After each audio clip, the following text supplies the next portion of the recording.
বেঙেনা ভাই, তুমি আমাৰ সঁচা বন্ধু।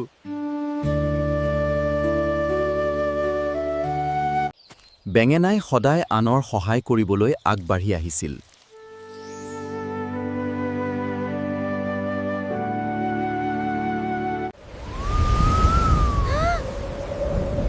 এদিন হঠাতে গাঁৱলৈ ডাঙৰ ধুমুহা আহিল।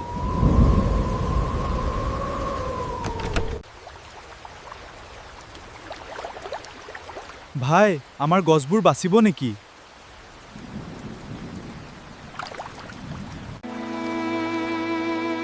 তোমালোকে সৰু গছবোৰ বচোৱা, মই ইয়াত থাকিম।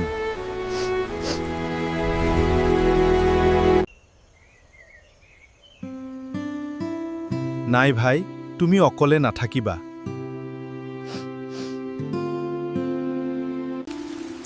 বেঙেনাৰ সাহসে গাঁৱৰ নতুন জীৱন ৰক্ষা কৰিলে।